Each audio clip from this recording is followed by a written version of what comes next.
The House has passed a bill that could lead to a TikTok ban.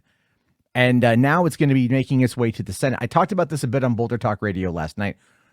You might be asking yourself, what does this have to do with movies? What does this have to do with entertainment? Well, all things considered, TikTok in and of itself completely revitalized the concept of vertical video.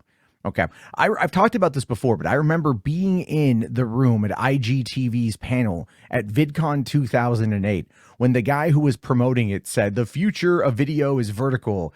And everybody in the room was like, what the fuck are you talking about? The future of video is vertical? This is in 2018. TikTok, I think, was still Musical.ly back then. But now everything has changed, and it's a massive, massive, massive piece of influential social media software, probably more so in many ways than YouTube, Facebook, and Instagram and Twitter, because it has usurped a lot of them in unique views and attention. And now what we're seeing is this massive pushback from the government, although it's kind of gone both ways. It's been very, very, very politicized as a result of this. So let me just kind of break down what this says. And I'm going to be using a bit of a transcribed audio, little bit article here. So it says a nationwide TikTok ban in the United States has moved one step closer to reality after the House of Representatives successfully passed a crucial bill targeting the Chinese-owned app. The bipartisan legislation known as Protecting Americans from Foreign Adversary-Controlled Applications Act received overwhelming support with 352 votes in favor and only 65 against. One of those being Marjorie Taylor Greene, which is one of those situations where the worst person in the world makes a valid point. And it's terrible, but it's true. I understand the security concerns for having it being a Chinese-owned app. I get that. Okay. But at the same time, it's not like we didn't already go through foreign interference in our federal elections in 2016. We know that it happened. But anyway, the Republicans are backing this in many ways because even though it was despite Donald Trump kind of turning on it. However, we'll see what happens in the Senate. But anyway, with this 2/3 majority vote, the bill will now advance to the Senate for further discussion and a potential final vote. If it clears this next hurdle, it could then be signed into law by President Joe Biden, who's already indicated his willingness to approve the measure, stating, if they pass it, I'll sign it.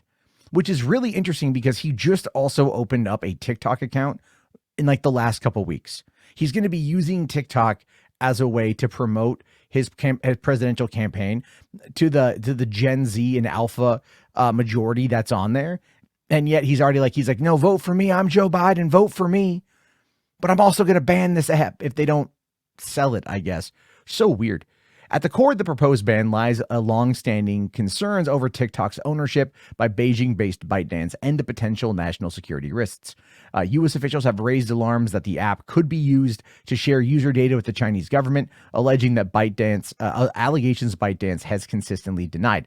One of the bigger problems, though, of this bill that just went through is that it is going to be ultimately giving if it's not removed when it goes to the Senate, which I think would then be kicked back to the House, would give them the opportunity to basically take down any website that they don't want. It gives them the opportunity to do that, basically, right? Like, at least looking at some of the verbiage in the bill that I saw, it was very, very, very loose. And it was very, very, very, very not good.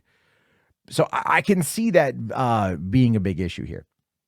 Now, TikTok has criticized this process, accusing lawmakers of pushing through a ban without proper consideration. The company vows to intensify its efforts to persuade the Senate that it poses no security threat, while urging its 170 million American users to contact their representatives. That's half the fucking population, folks. Half the population of this country uses TikTok.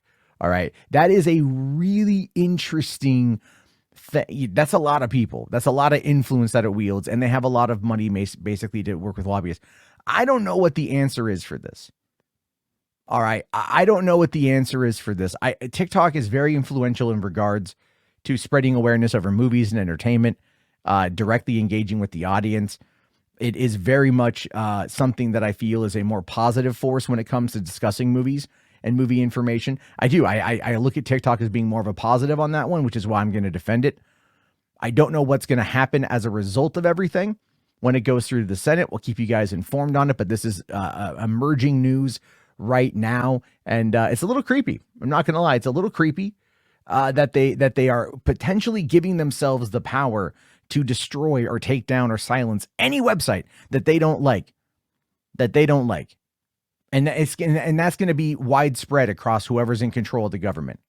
So like, who knows what that means? There's a lot to debate over the subject. And I hope that we can do so in a way that's going to protect our national security while not attacking our entertainment.